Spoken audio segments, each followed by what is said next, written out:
Sedekah bagi seorang dai, ilmunya. Sedekah bagi seorang jurnalis, beritanya.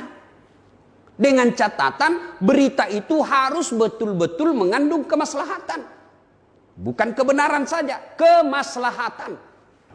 Inilah kemudian muncul kita dalam Islam disebut yang perlu dipegang para jurnalis. Likulli maqam maqal wa likulli maqal maqam. Setiap tempat ada bahasa yang cocok untuk tempat itu, dan setiap bahasa ada tempat yang cocok untuk bahasa itu. Ini yang harus dipedomani. Karena kalau tidak, maka berita yang kita sampaikan itu akan ditanggung dunia sampai di akhirat. Dan ketika di akhirat, Bapak pergi cari orang yang pernah Bapak fitnah. Beritanya disebar hanya karena kebencian. Akhirnya kalah dalam pilcaleg. Padahal sudah habis uangnya 4 miliar. Bapak pergi cari itu yang Bapak sebarkan fitnah. Mencari istri di Tanah Abang. Satu Tanah Abang saja, Pak. Dari pagi sampai maghrib tidak ketemu. Bagaimana pula nanti di padang mahsyar, seluruh manusia dikumpul, Bapak disuruh pergi cari orang yang pernah Bapak fitnah.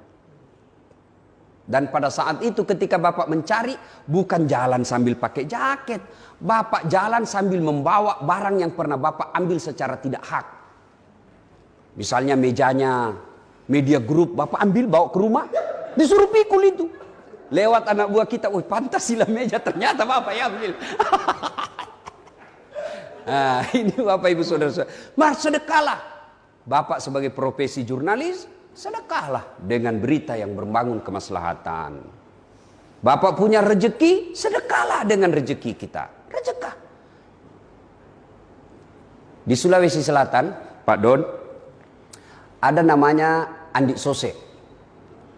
Andi Sose. Bapak pasti pernah kenal. Itu ya meninggal hampir, kalau saya tidak salah 99 tahun umur beliau wafat.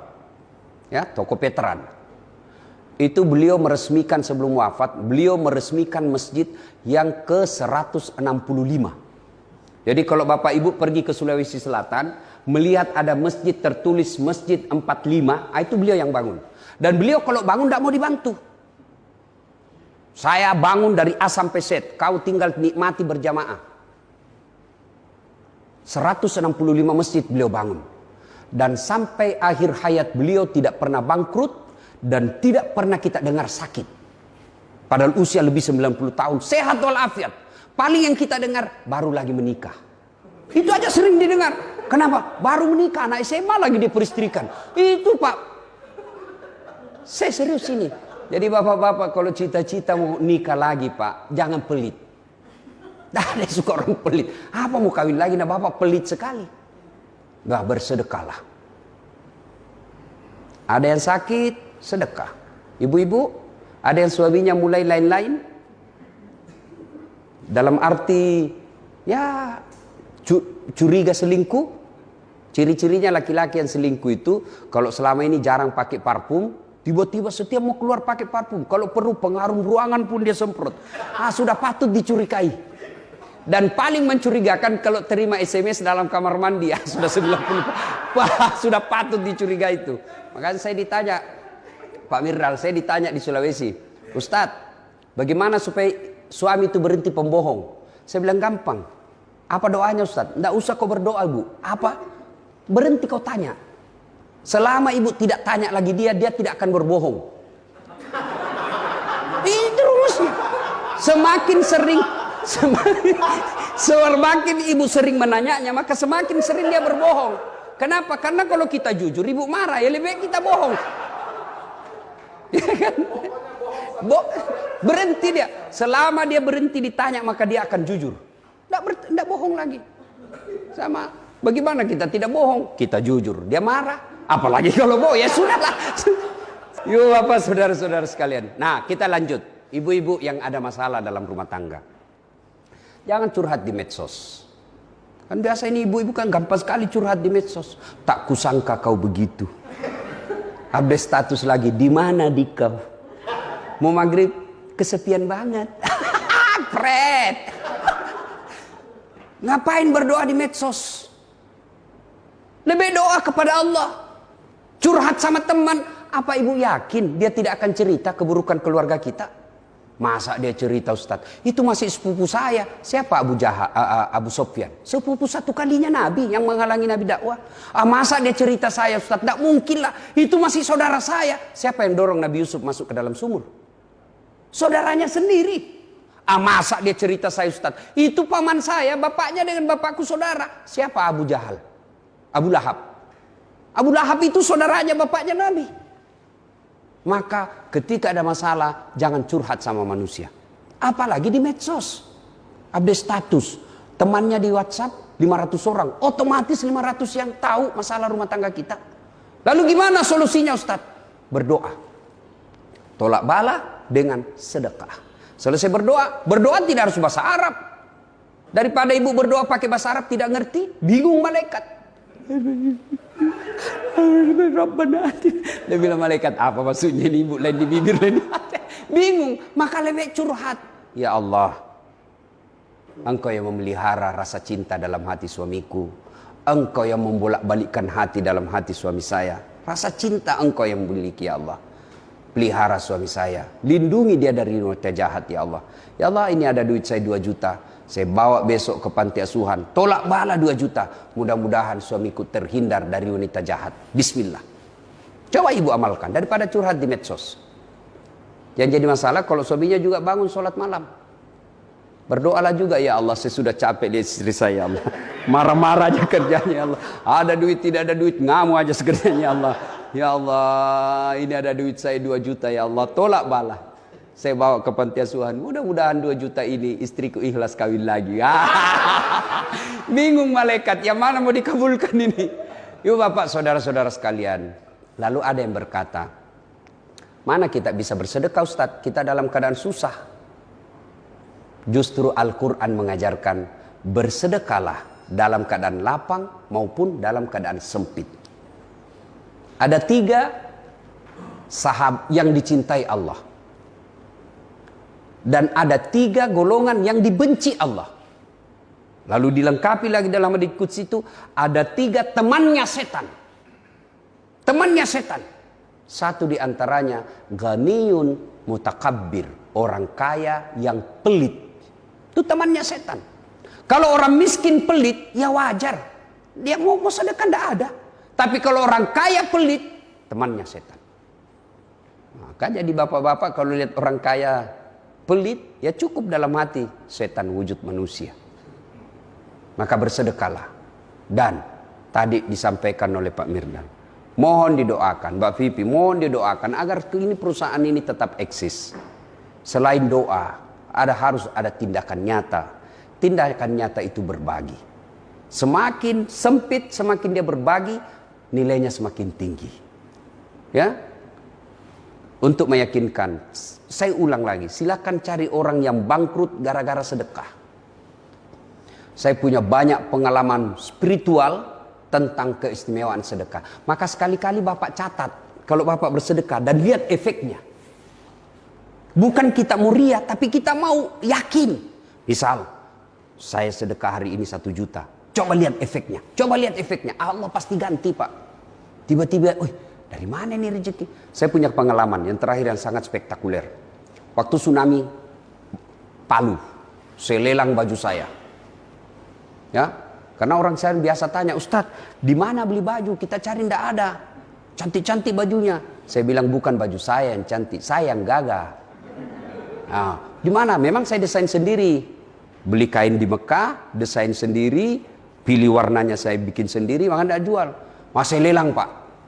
Ada yang laku 70 juta, ada yang laku 20 juta. Akhirnya waktu itu saya bawa lah bantuan ke Palu hampir 400 juta.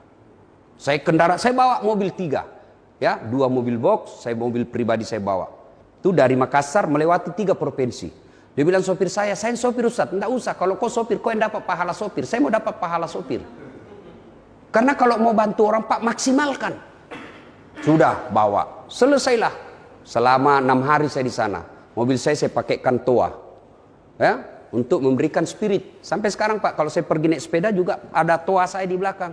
Untuk sosialisasi, jaga jarak, pakai masker, cuci tangan, selalu kemana-mana. Terakhir, jaga mata, jaga suami. Banyak pelakor.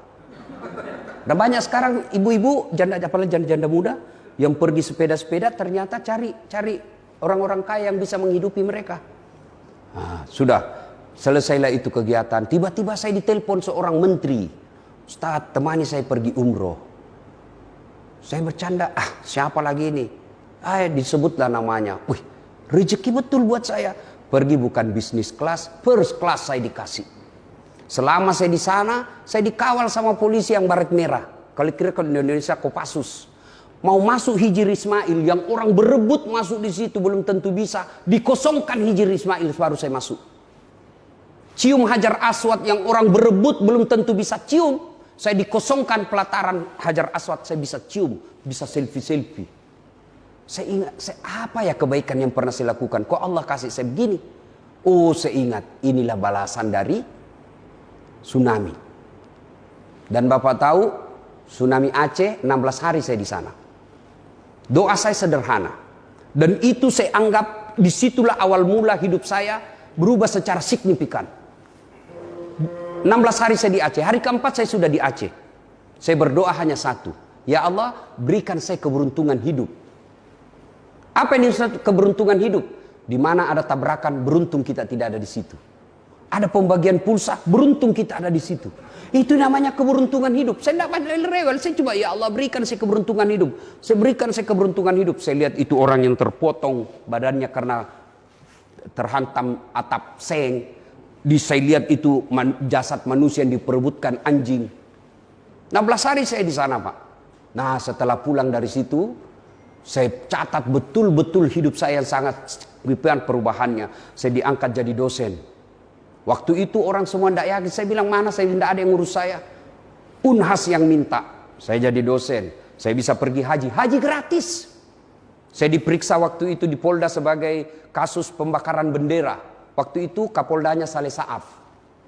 Malah saya dikasih hadiah untuk haji. Saya ingat sekali beliau kasih saya uang 26 juta. Kau pergi haji. Pulang dari Aceh. Pulang dari Aceh. Tiba-tiba ada radio. Sahabatnya Pak Sahrul.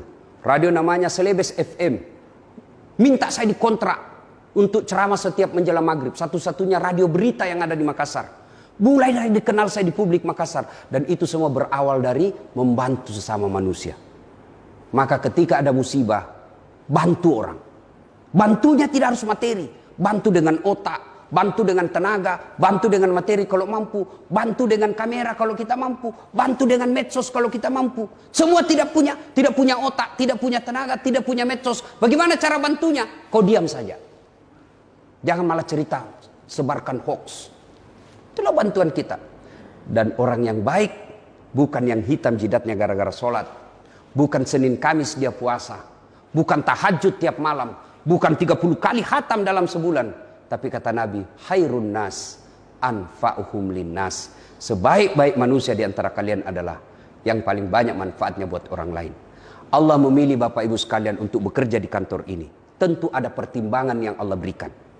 Pak Don Bosco, Pak Mirdal diberikan amanah oleh Allah. Tentu Allah memilih Bapak karena Allah melihat ada nilai plus. Dan yakin nilai plus itu nanti di akhirat akan diminta tanggung jawabnya. Selagi umur masih ada, napas masih keluar masuk, manfaatkan yang Allah berikan itu untuk membantu sesama manusia. Dan insya Allah urusan dunia Allah yang bantu kita. Kecil buat Allah. Kecil buat Allah kasih mobil. Kecil buat Allah kasih rumah. Kecil buat Allah kasih deposito. Allah cuma minta jadilah manusia yang bermanfaat, maka saya yang selesaikan semua urusanmu. Begitu janji Allah dalam Al-Quran. Semoga ada manfaat. Selamat ulang tahun, panjang umur, teruslah menjadi manfaat buat orang-orang yang berada di bawah Bapak Ibu. Amin.